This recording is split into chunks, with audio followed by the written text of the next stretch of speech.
Wari asi kanagumba amatada atamnana lizaba wari natjadi. Isagi wakhalona sagatjaduna izaba warini. Lakshmi, inkalaklibi ingaw-ngaw ichamsamna hingjabi nupi machani. Nungsi nungolda khungdadribi ichamsamna hingjabini. Mahak mikha pondana karigumba samaski oiba afaba thabak khara tawningbagi asada leizarami. Adubu lairaba mama mapa oibana ningliba khudingmak thungani haibadi thazaramdi. Adum oinamak mahak nongma nupa ama thengnarami. Nupa duga hek thengnarubadagi apam nungsi ihauba haurakli. Jahi mapung phadribi Lakshmi nupa duga nungsinaruri. Nupado mana aduki matik thazaduna nungsi mari thamnaruri. Adubu Lakshmi angang oiri. Nupado di nupi thiba yabagi matang matam chapsari. Aduna nupaduna Lakshmi bu chenaba aduma khonarami. Lakshmi na da ai thabak khara toki khali. Ai matik suchadri aduna matam khara dingai bi. Dana tangai fadana athubada nupi ama darkar oiri hairabadi. Dana pamba nupi ama adum thekibada ai nungaitaba kaisu leiru. Prem, ichal, ai nangbu yamna nungsi haibase nang nasana khangliba natra. Ai nang natana kana kasu yumpaloi. Nang na atopa nupa amada yumpankigadra khanbada ai atuki matik wai aise. Nangi kari amata walaloi aina.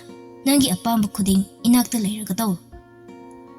Masi hairaga Lakshmi bu themlaga chelami. Lakshmi, mau oirabastu bana ninglibadudi adum tawbu phangani ningjarami.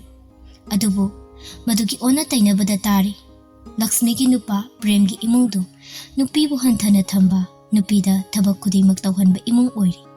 Lakshmi ningba kaiki. Adubu nongmadi soidana wakhal laktuna mana ninglibaduda support tawrakani khanduna ngaijakri.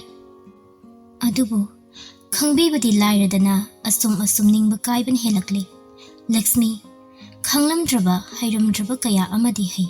Adubu tungi asa amata uraktri. Yumbal phana khangna hairaba mi ama oirabasu.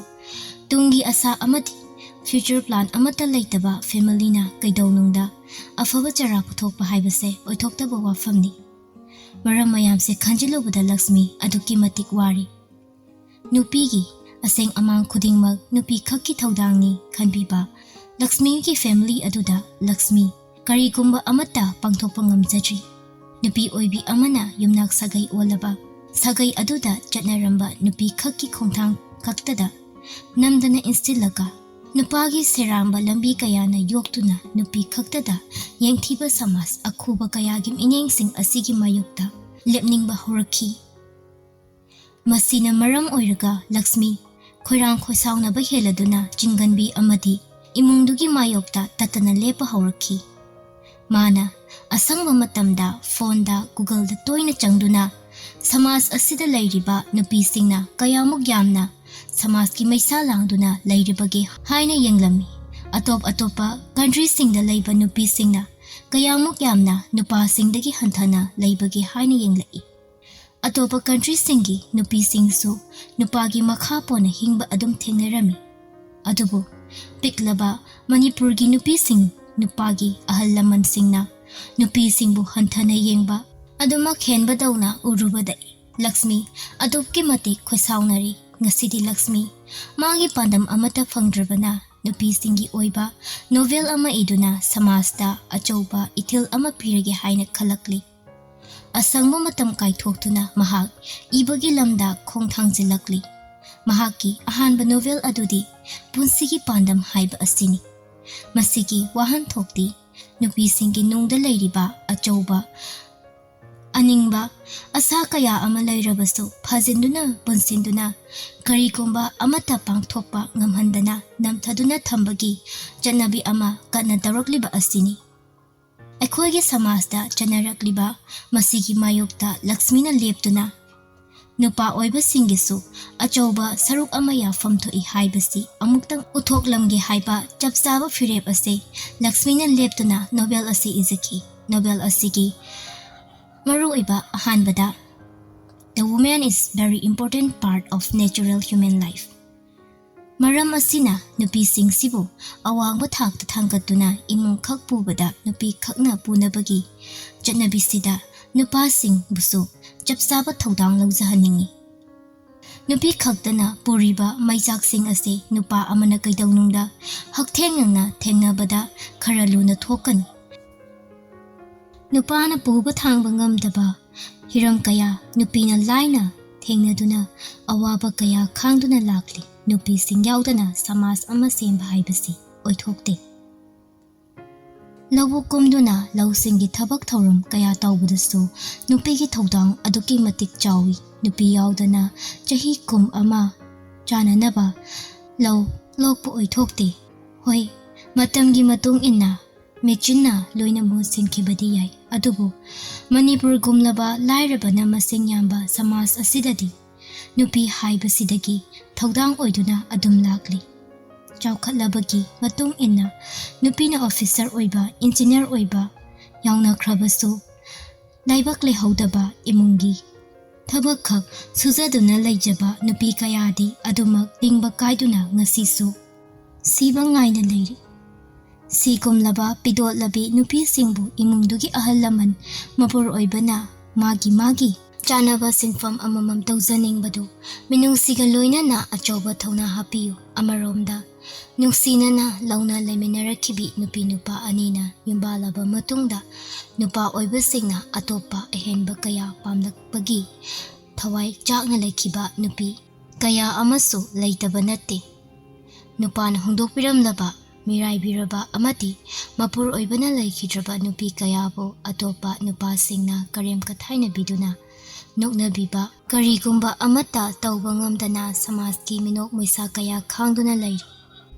Masigi mahutta upai leigzadraba nupi kaya sibu upai pinaba wakhal lawsing puthokpiduna makhoigi asagi mami amamam pibiduna hingnabagi mahau pinaba hotnaminasi nupasing khaktana tathina khanbibadagi hendoktana maisa fangdribi nupi kaya amanasu khongthang khuding yengsinbiri.